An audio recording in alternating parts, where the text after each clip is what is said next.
especially this time of day. It's coming up for tea time.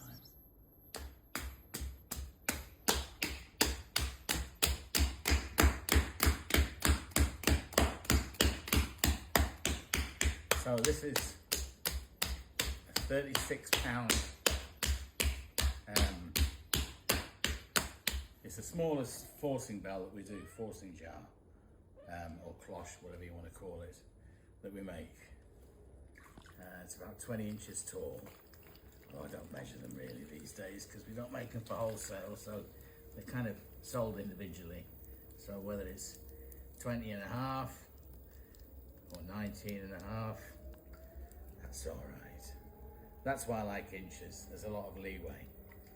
I hate it when I get products and it's stated in millimeters.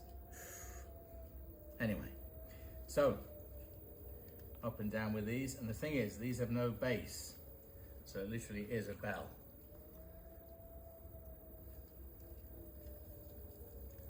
And it's the same width as the bat.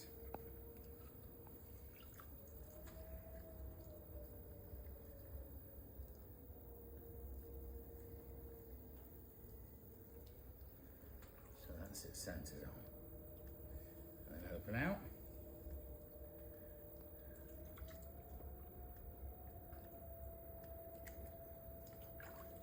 This is a very wild clay because they're coming to the end of my pot clay. I've had to mix in a bit of what the clay that we normally use for tiles, which isn't as good a clay as I use for pots. For pots we only take completely just the very top layer. So this has got a bit of all sorts in it.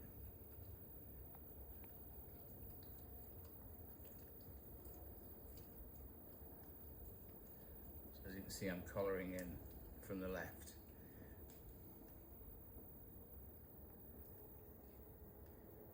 The reason I colour in from the left, it's very effective because you're using the power of the wheel. It's not something you could do on a kick wheel. You would probably come to a standstill. But on the power wheel, where the clay is coming towards you,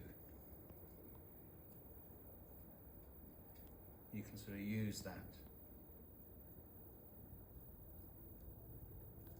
So it doesn't take as much effort to push up the clay.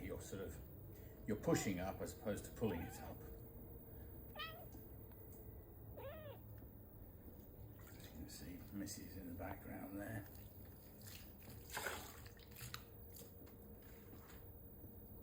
She's a bit annoyed because I'm surrounded by wetness today. And I'm completely soaked as well. So I've got a wooden rib, round rib on the inside, and my steel ribs on the outside.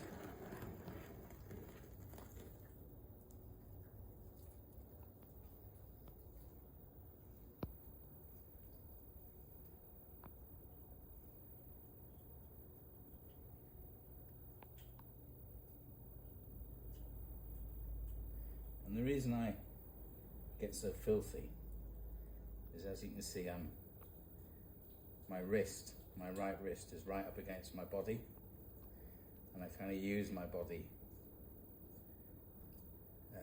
to brace my arms.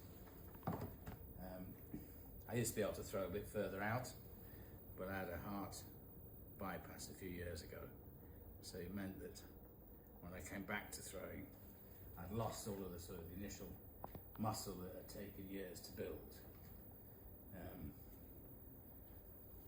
So I had to come back and kind of work a bit close to my body. So that brace, I use much more of my body than just my arms. It's much more difficult for me to do that, than to be able to do that.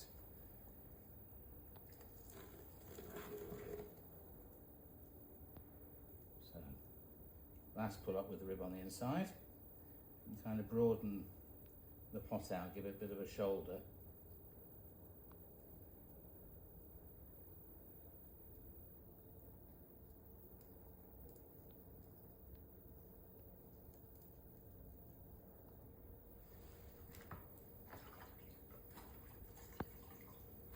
These aren't a quick pot to make.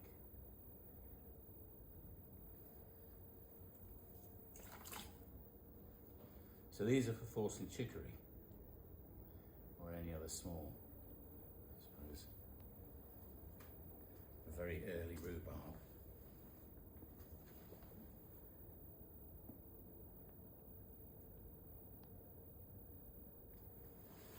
So I'll put the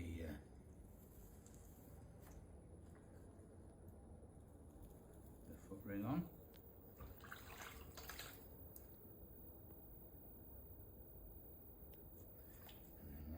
Up.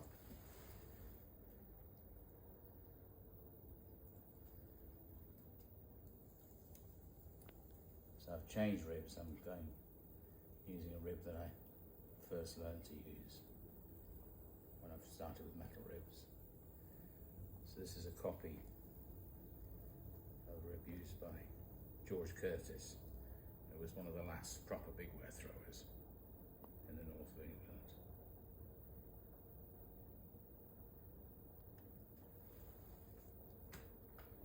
And that's nearly done. Just put a pattern on the bottom.